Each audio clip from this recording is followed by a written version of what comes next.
At a quiet charity event, Prince Edward stunned the room by breaking into tears mid-speech. For the first time in 25 years, he revealed what Princess Diana told him just days before her tragic death. A haunting truth she begged him never to forget. The silence was finally broken. The moment. Edward broke down, a confession no one saw coming. It started as a quiet charity event in Surrey, nothing more than a typical royal engagement, until Prince Edward paused, looked up from his prepared notes, and said something no one expected. Sometimes, silence becomes too heavy. His voice cracked, his eyes welled up. The room went still. What followed stunned the entire audience. For the first time in over 25 years, Edward spoke publicly about his final conversation with Princess Diana, just days before her death in August 1997. A secret he had carried in silence. Until now. According to those present, Edward appeared visibly shaken. He wasn't just reminiscing, he was unraveling. "She trusted me," he said, fighting back tears. "And I've kept what she told me locked away, even from my family." He didn't speak for attention. He didn't name names or spark drama. But his tone was different. Raw, human. The weight of grief, guilt, and royal silence hung in the air. This wasn't a calculated royal moment. This was a man breaking under the pressure of memory. The so-called invisible prince had just opened a door the firm had kept closed for decades. And suddenly, a new question echoed across Britain. What did Diana tell Edward before she died? And why was he the only one she trusted to hear it? The final phone call. Diana's last words to Edward. Edward shared that the last time he spoke to Diana was through a late-night phone call just days before the crash in Paris. It was rare. Diana didn't call royals in the middle of the night. But this time, she did. Her voice was calm, but her words were chilling. "If something happens to me, don't let them rewrite who I was." At the time, Edward didn't understand what she meant. But now, looking back, he believes Diana knew she was in danger. Not just physically, but historically. She feared being erased, reshaped, or sanitized after her death. And she trusted Edward, someone outside the palace power games, to remember her for who she really was. "She wasn't scared," he said softly. "She sounded resolved, tired, but focused." Edward admitted he wrote down what she said that night, terrified he'd forget her exact words. He didn't tell anyone, not Queen Elizabeth, not even Sophie. For decades, he kept it all buried. But with the Queen gone and the monarchy shifting, Edward said he couldn't stay quiet anymore. "I'm not here to blame anyone," he told the audience. "I'm here to keep her truth alive." Because Diana didn't ask for protection. She asked to be remembered. And Edward, after all these years, finally fulfilled that promise.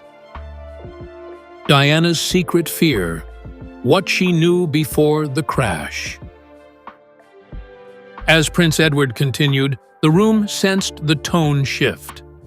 This was no longer memory, it was warning. Edward admitted that in the weeks before her death, Princess Diana had grown increasingly uneasy, not dramatic, not panicked, but deeply aware that something around her had changed. She felt watched, Edward said quietly. Diana told him she believed decisions were being made without her knowledge, that forces beyond her control were shaping her life. She didn't specify who. She didn't need to. Her fear wasn't loud, it was precise. Edward revealed that Diana worried the official story of her life might never be the full truth. "If anything happens," she told him, They'll decide who I was for me. According to Edward, this wasn't paranoia. It was instinct. What unsettled him most was her calm. She wasn't crying. She wasn't hysterical. She sounded resolved, almost as if she had already accepted what might come. She was tired, Edward said. Not weak, just exhausted from fighting. That night, Edward wrote everything down. Her words, her tone, the pauses between sentences. He feared that time or pressure might erase the details. He kept those notes for over 2 decades, never sharing them, even as speculation about Diana's death exploded worldwide. For Edward, this fear Diana carried wasn't about conspiracy. It was about control over her image, her truth, her legacy. And standing on that stage, years later, he admitted that keeping her warning silent had become a burden he could no longer carry.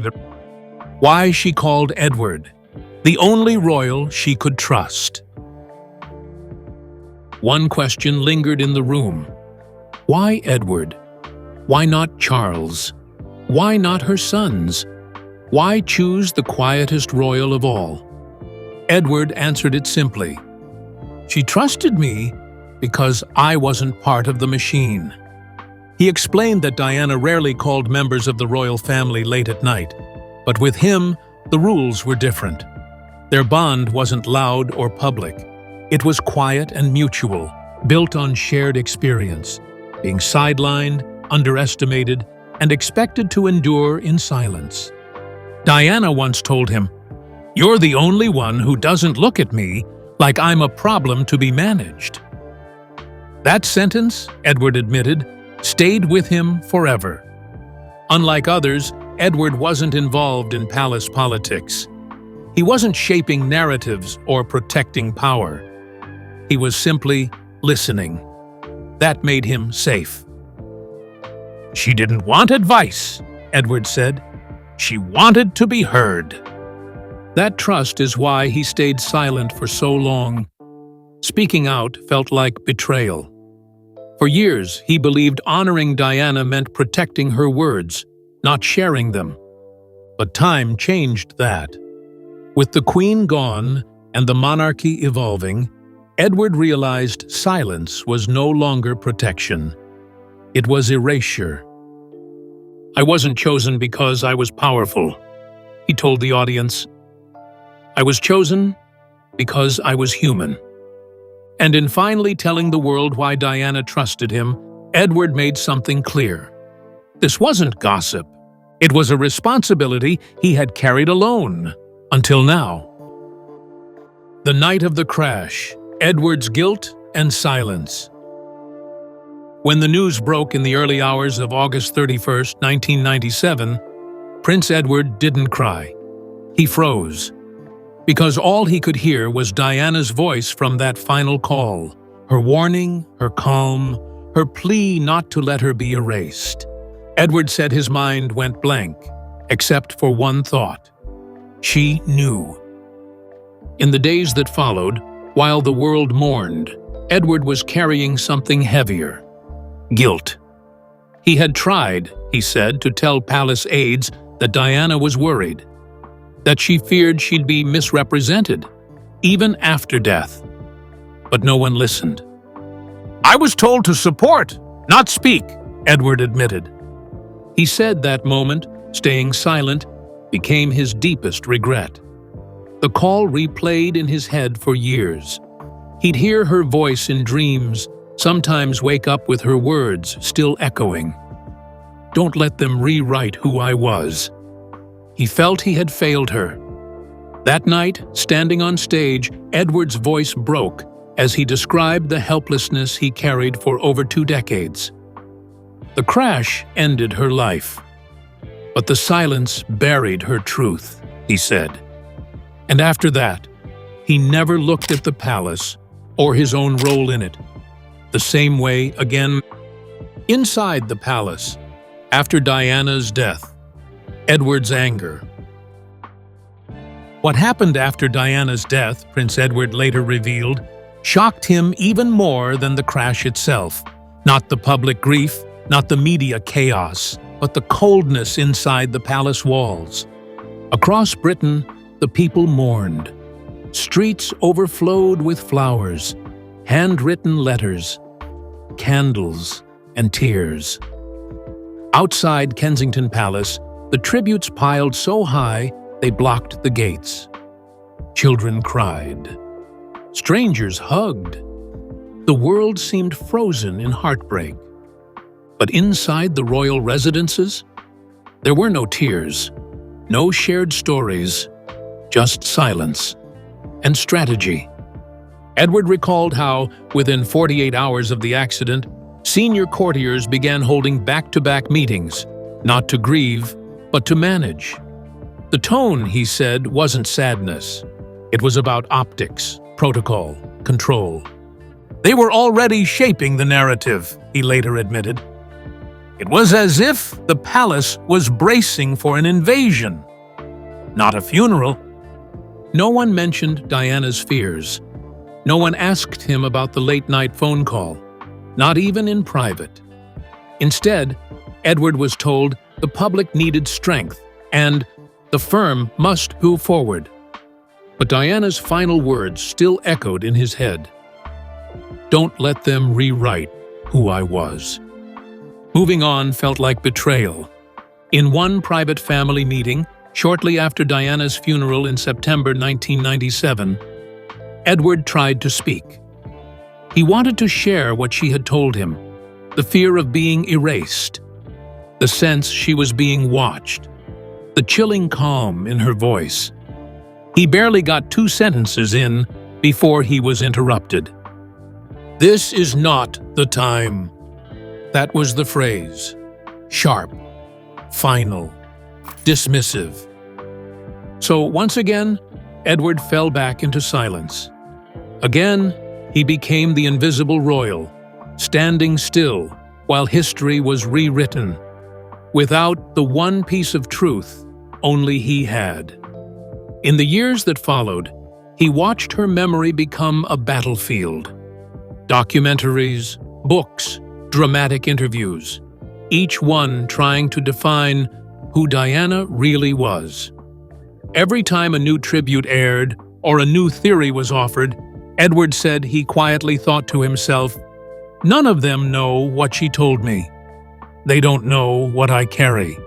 And yet, for 25 years, he kept that truth locked inside. Not because he didn't want to speak, but because he was never allowed to. The institution didn't want emotional truth. It wanted control. In one rare moment, he admitted to a friend, "Silence was never peace for me. It was punishment." He watched as others shaped Diana's legacy, and all the while, he held on to her final words like a secret too sacred to share until now. Because after a quarter century of silence, something in him finally shifted. Maybe it was age. Maybe it was the Queen's passing. Or maybe it was simply time. Whatever it was, Edward chose to speak. Not for himself, but for her. The Invisible Prince: Why Edward Stayed Quiet for 25 Years. For years, Prince Edward was known as the royal who rarely made headlines. He wasn't the heir like Prince Charles, nor the emotionally rebellious younger son like Prince Harry. Even Prince Andrew, with all his controversy, drew more attention. But Edward? He was the one in the shadows, the quiet royal, as palace aides often called him. Edward himself once half-joked that he was the spare to the spare. But behind the humor was a painful truth. His silence wasn't just personality, it was a royal expectation. In a world where public emotion is calculated and words are weighed, Edward played his role, dutiful, reserved, polite, but it came with a heavy price. After Princess Diana's tragic death in August 1997, The world mourned loudly. Flowers filled the gates of Kensington Palace, tears flowed across the UK, and cameras captured every royal movement. But Edward, true to form, remained composed. He attended the ceremonies, walked behind her coffin, and offered no public statement beyond what was expected. What no one knew was what he was hiding. Behind the quiet exterior was a man carrying a secret. The last phone call from Diana, her fears, her warning, and the haunting question of whether he could have done more. For 25 years, Edward lived with the burden of her final words and the weight of being the only royal Diana trusted in those final days. He later admitted, "Being the quiet one made it easy to be overlooked. No one asked me what Diana said. They assumed I had nothing to say." That assumption gave him space to grieve privately, but it also trapped him in isolation. Edward feared that speaking out would unleash chaos, that the press would twist his words, that the family would see it as betrayal. The royal system doesn't reward emotional confession, especially when it threatens to reopen old wounds the firm worked hard to bury. So he did what he always did. He smiled, shook hands, performed his duties, and stayed in line. Meanwhile, Diana's last message lived inside him, unspoken, like a letter Virgin never mailed. But something changed after the passing of Queen Elizabeth II in 2022. The monarchy shifted, the weight of tradition softened, and for Edward, so did the silence. "The crown has changed," he said, "and with it, so must our silence." He realized that in staying quiet, he wasn't protecting Diana. He was letting her voice fade away. And for a woman who spent her final years fighting to be seen, fighting to be heard, that silence felt like betrayal. So he made a decision to break the silence, to give her truth back, not for headlines, not for attention, but because Diana trusted him to carry something sacred. And after 25 years of being the invisible prince, he finally chose to be seen. Edward and Diana, a hidden bond the public never knew. Until that unforgettable night, most people never imagined Prince Edward and Princess Diana had any sort of meaningful connection. Their public appearances were few. Their names were rarely mentioned together. While Diana dazzled on world stages and Edward remained in the background, the public assumed they lived on separate royal planets. But behind the palace gates, something quietly real was forming. A bond untouched by politics, rank, or attention. A bond rooted not in shared duties, but in shared invisibility. Insiders now confirm what Edward hinted at with just a few words, that Diana saw him as one of the only royals who truly saw her for who she was. Not as a crown, not as a burden, not as a problem. Just a woman, struggling in a system that had little room for heart. Edward once described their relationship with haunting simplicity. "We were the ones who saw everything, but said nothing."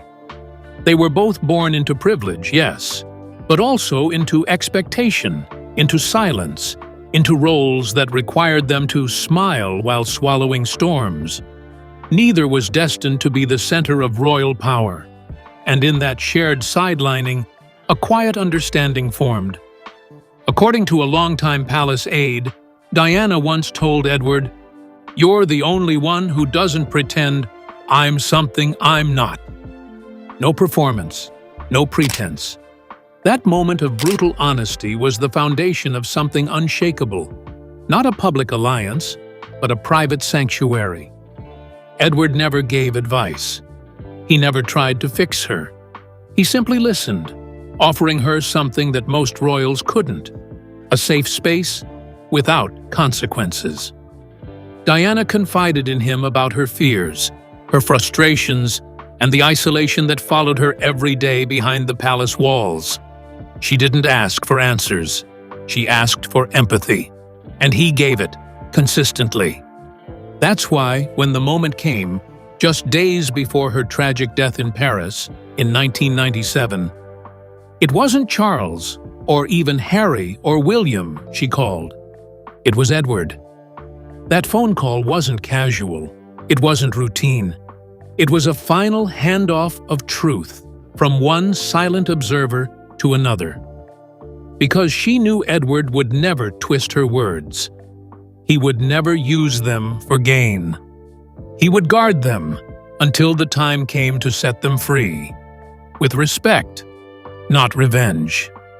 And that's exactly what he did. Not to spark scandal, not to relive pain, but to honor the trust Diana placed in him, in a system that so often gave her none. For Edward, Diana's final message was never gossip. It was a sacred responsibility. And now, after more than 2 decades of silence, he fulfilled it, not with spectacle, but with heart. The palace reacts, silence or suppression. Prince Edward's emotional confession didn't just stir public hearts.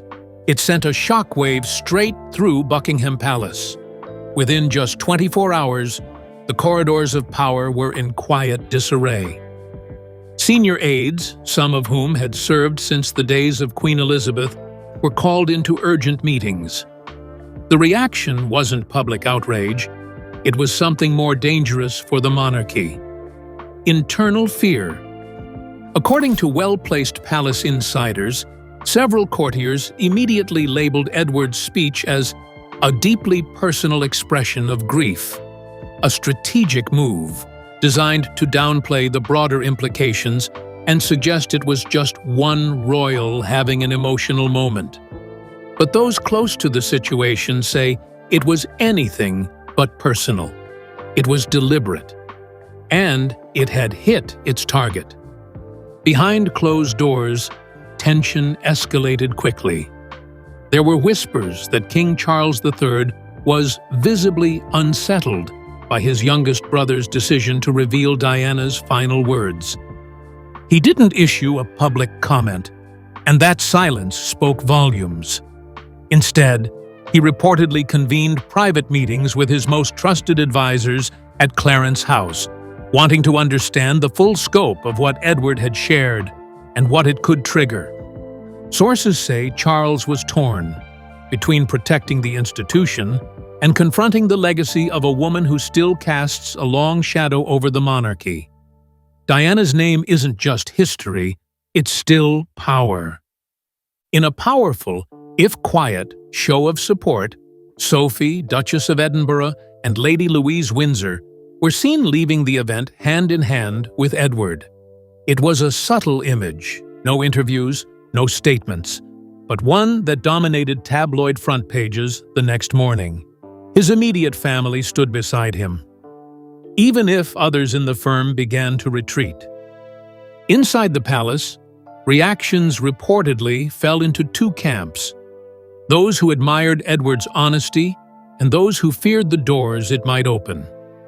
Some senior officials allegedly expressed concern that, if more of Diana's truths surface, it could fracture the monarchy's already delicate trust with the public. Others warned that Edward's emotional disclosure could invite new scrutiny into old events the palace has spent decades trying to move on from.